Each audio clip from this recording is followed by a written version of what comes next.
Global വ്ളോഗ്സിൻ്റെ പുതിയ വീഡിയോയിലേക്ക് എല്ലാ കൂട്ടുകാർക്കും സ്വാഗതം. ഇന്ന് ഈ വീഡിയോയിലൂടെ പറയാൻ പോകുന്നതെന്ന് വെച്ചാൽ ലവ് ബേഡ്സിൻ്റെ കേജിനുള്ളിൽ കുറേ പോട്ടുകളും കാര്യങ്ങളൊക്കെ വെച്ചിട്ടുണ്ട്. അപ്പം ആ പോട്ടിനുള്ളിൽ എത്ര എഗ്ഗ് ഇട്ടിട്ടുണ്ട്, അല്ലെങ്കിൽ അതിൻ്റെ കുഞ്ഞുങ്ങൾ എത്ര എണ്ണം വിരിഞ്ഞിട്ടുണ്ട്, അതൊക്കെയാണ് നമ്മൾ ഈ വീഡിയോയിലൂടെ കാണിക്കാൻ പോകുന്നത്. അപ്പം നിങ്ങൾക്ക് എല്ലാവർക്കും ഇത് ഇഷ്ടപ്പെടുന്ന ഒരു വീഡിയോ ആയിരിക്കും. കാരണം അതിൻ്റെ കുഞ്ഞുങ്ങളും മുട്ട എത്ര എണ്ണമൊക്കെ ഉണ്ടെന്ന് നമുക്ക് അറിയാനുള്ള ഒരു ആകാംക്ഷ കാണും. അപ്പം നമ്മൾ അതെല്ലാം ഇന്ന് ഈ വീഡിയോയിലൂടെ കാണിക്കുന്നതാണ്. പിന്നെ നമ്മുടെ ഈ യൂട്യൂബ് ചാനലിനകത്ത് വീഡിയോസ് ഇട്ടിട്ട് കുറേ നാളായി. അപ്പം ഏകദേശം കുറേ മാസങ്ങളോളം ആയി ഈ വീഡിയോസൊക്കെ ഇട്ടിട്ട്. അപ്പം അതിനുശേഷം ഇപ്പോഴാണ് നമ്മൾ വീഡിയോ ഇടുന്നത്. അപ്പോൾ ഇനിയും പഴയതുപോലെ വീഡിയോസ് ഇടുന്നതാണ്. നിങ്ങൾ കമൻറ്റ് ചെയ്യുന്നതിനനുസരിച്ച് നമ്മൾ വീഡിയോസും ഇടുന്നതാണ്. നിങ്ങൾ പഴയതുപോലെ തന്നെ മാക്സിമം സപ്പോർട്ട് ചെയ്യുക. പിന്നെ സബ്സ്ക്രൈബ് ചെയ്യാനും മറക്കരുത്. അപ്പോൾ നമ്മൾ ഓരോ പോട്ടുകളും അഴിച്ച് അതിനകത്ത് എത്ര കുഞ്ഞുങ്ങളുണ്ട്, എത്ര മുട്ടകളുണ്ടെന്ന് നോക്കാൻ പോവുകയാണ്. അപ്പോൾ നമ്മൾ ഫസ്റ്റ് ഈ ഒരു പോട്ടാണ് നോക്കാൻ പോകുന്നത്. ഈ പോട്ടിനകത്ത് ഒരു ബേഡ് ഇരിപ്പുണ്ട്, ഫീമെയിൽ ബേഡ് അതിനകത്ത് അടയിരിക്കുകയാണ്. അപ്പോൾ അതിനകത്ത് എത്ര മുട്ടയുണ്ട് എന്തൊക്കെയാണെന്ന് കാണിക്കാം. അപ്പം ഇതിനകത്ത് നോക്കുകയാണെങ്കിൽ ഇതിനകത്ത് ഏകദേശം കുറേ മുട്ടയുണ്ട്. 8 മുട്ട ഉണ്ട്. ഒരു മുട്ട ഫീമെയിൽ ബേഡിൻ്റെ കീഴിലാണ്. അപ്പോൾ നമുക്കത് നല്ലോണം കാണാൻ പറ്റത്തില്ല. 8 മുട്ടയുണ്ട്. അപ്പം ഇത് നല്ലോണം അടയിരിക്കുന്ന ഒരു കിളിയാണ്. ഇത് റെഡ് ഐ ലവ് ബേഡാണ്. അതിൻ്റെ കണ്ണ് ശ്രദ്ധിച്ചറിയാം, റെഡ് ഐ ലവ് ബേഡാണ്. ഇത് അത്യാവശ്യം നല്ലോണം അടയിരിക്കുകയും ചെയ്യും, കുഞ്ഞുങ്ങളെ വിരിച്ചിറക്കുകയും ചെയ്യും. അതിനെ നല്ലോണം കെയർ ചെയ്ത് പുറത്തിറക്കുകയും ചെയ്യുന്ന ഒരു കിളിയാണ്. ഈ ഒരു ബേഡിനെയായിരുന്നു നമ്മൾ ഫസ്റ്റ് ഇവിടെ വാങ്ങിച്ചത്. ഇതും പിന്നൊരു മെയിൽ ബേഡും. അപ്പം ഇത് കുറേ എഗ്ഗ് ഇട്ട് ഇതിൻ്റെ കുറേ കുഞ്ഞുങ്ങളെ കിട്ടിയിട്ടുണ്ട്. നമ്മൾ ഈ കാണുന്ന കൂടുതലും കുഞ്ഞുങ്ങളും ഇതിൻ്റെ തന്നെയാണ്. അപ്പോൾ ഇത് നല്ലോണം കെയർ ചെയ്ത് നല്ല കുഞ്ഞുങ്ങളെ പുറത്തിറക്കുന്ന ഒരു കിളിയാണ്. അപ്പോൾ ഇതിൻ്റെ കുഞ്ഞുങ്ങൾ വിരിഞ്ഞതിന് ശേഷം നമ്മൾ വീഡിയോയിലൊക്കെ ഉൾപ്പെടുത്തുന്നതാണ്. അപ്പോൾ നമ്മൾ അടുത്തതായിട്ട് വേറൊരു പോട്ടാണ് നോക്കുന്നത്.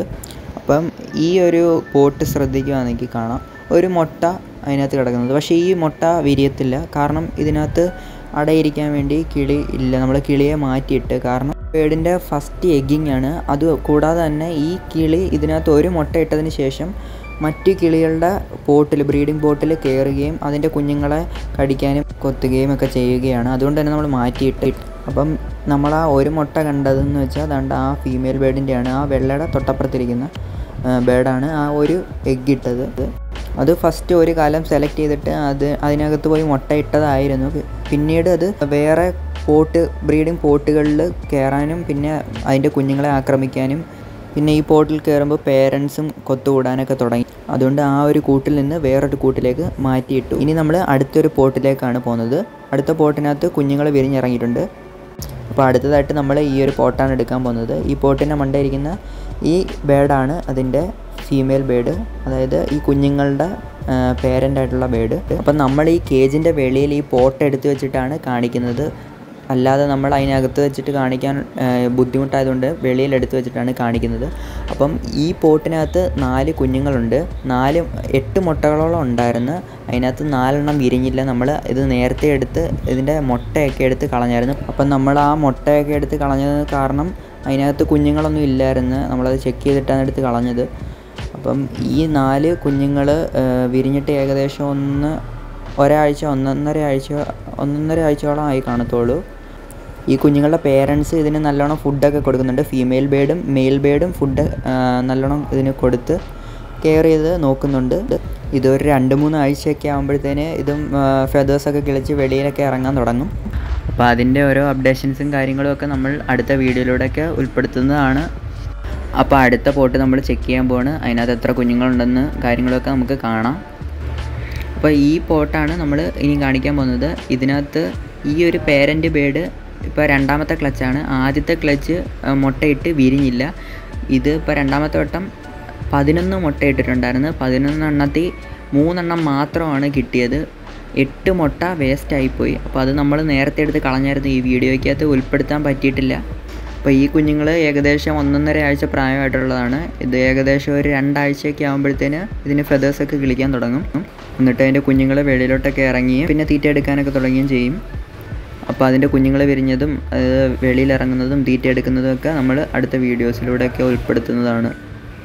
പിന്നെ കുറേ പേര് ചോദിച്ചൊരു സംശയമുണ്ട്. ഈ ലവ് ബേഡ്സിൻ്റെ കുഞ്ഞുങ്ങൾ വിരിഞ്ഞിരിക്കുന്ന സമയത്ത് അല്ലെങ്കിൽ എഗ്ഗ് ഇട്ടിരിക്കുന്ന സമയത്ത് അതിൻ്റെ ബ്രീഡിംഗ് ബോക്സ് അല്ലെങ്കിൽ അതിൻ്റെ ബ്രീഡിംഗ് പോട്ടൊക്കെ നമുക്ക് വെളിയിലെടുത്തിട്ട് ചെക്ക് ചെയ്യാൻ പറ്റുമോ എന്നൊക്കെ ചോദിച്ചിട്ടുണ്ട്. അപ്പോൾ അതിനൊന്നും യാതൊരു പ്രശ്നവുമില്ല. പക്ഷേ അതേ സ്ഥലത്ത് തന്നെ ആ ലവ് ബേർഡിൻ്റെ പോട്ട്, ആ ബ്രീഡിംഗ് ബോക്സ് അല്ലെങ്കിൽ ബ്രീഡിംഗ് പോട്ട് ഇരുന്ന സ്ഥലത്ത് തന്നെ കറക്റ്റ് എടുത്ത് വെച്ചാൽ മാത്രം മതി. പിന്നെ അധികം അതിനെ ഡിസ്റ്റർബ് ചെയ്യരുത്. ഈ ലവ് ബേർഡ്സ് എഗ്ഗ് അടയിരിക്കുന്ന സമയത്ത് അതിനെ അധികം ഡിസ്റ്റർബ് ചെയ്യാനൊന്നും പോകരുത്. മൊബൈലിൻ്റെ വെട്ടോ അല്ലെങ്കിൽ അതൊക്കെ വെച്ച് നമുക്ക് നോക്കുന്നതിനൊന്നും യാതൊരു പ്രശ്നവുമില്ല. പക്ഷേ അധികം അതിനെ ഡിസ്റ്റർബ് ചെയ്യാതിരുന്നാൽ മാത്രം മതി. പിന്നെ നമ്മൾ ഈ കുഞ്ഞുങ്ങൾ വിരിഞ്ഞിരിക്കുന്ന സമയങ്ങളിൽ മാക്സിമം ഇലവർഗ്ഗങ്ങളായിട്ടുള്ള ഫുഡ് കൊടുക്കാൻ ശ്രദ്ധിക്കണം. തുളസി ഇല, അതുപോലുള്ള ഇലകൾ, പനിക്കൂർക്ക ഇല, അതേപോലുള്ള ഇലകളൊക്കെ കൊടുക്കുകയാണെങ്കിൽ ഈ കുഞ്ഞുങ്ങൾ പെട്ടെന്ന് വളരുകയും പിന്നെ കറക്റ്റ് ഹെൽത്തി ആയിട്ട് വളരുകയൊക്കെ ചെയ്യുന്നതാണ്. പിന്നെ അതിൻ്റെ പേരൻസിന് ഫുഡ് കൊടുക്കാനൊക്കെ ഈസി ആയിട്ട് അതിന് കൊടുക്കാനൊക്കെ പറ്റുന്നതാണ്. അതുകൊണ്ട് നമ്മൾ ഈ ലീഫി ഫുഡുകളൊക്കെ കൊടുക്കാൻ ശ്രദ്ധിക്കണം.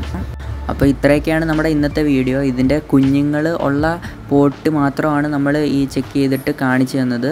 അപ്പോൾ ഇതുപോലെ തന്നെ നമ്മൾ അടുത്തതായിട്ട് ഫിഞ്ചസിൻ്റെ വീഡിയോ ഇടുന്നതാണ്.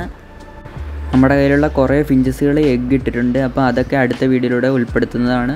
പിന്നെ അതിൻ്റെ നെസ്റ്റിങ്ങും കാര്യങ്ങളും എല്ലാം നമ്മൾ വീഡിയോയിലൂടെ കാണിക്കുന്നതാണ്. പിന്നെ ഇതുപോലെ തന്നെ നിങ്ങൾക്ക് എന്തെങ്കിലും സംശയങ്ങളും കാര്യങ്ങളും ഉണ്ടെങ്കിലും പിന്നെ ഇതുപോലെ പുതിയ പുതിയ ലവ് ബേർഡ്സിൻ്റെ വീഡിയോസും ഫിഞ്ചസിൻ്റെ വീഡിയോസും ആഫ്രിക്കൻ ലവ് ബേർഡ്സിൻ്റെ വീഡിയോസും എല്ലാം നമ്മൾ ഈ ചാനലിലൂടെ ഉൾപ്പെടുത്തുന്നതാണ്. അപ്പം നിങ്ങൾ ഇതൊക്കെ കാണുന്നതിനായിട്ട് മാക്സിമം ഈ ചാനൽ സബ്സ്ക്രൈബ് ചെയ്യാനും അതിൻ്റെ തൊട്ടപ്പുറത്ത് കാണുന്ന ആ ബെല്ലൈക്കൺ പ്രസ് ചെയ്യാനും പിന്നെ ഈ വീഡിയോ ഇഷ്ടപ്പെടുകയാണെങ്കിൽ ലൈക്ക് ചെയ്യാനും മറക്കരുത്.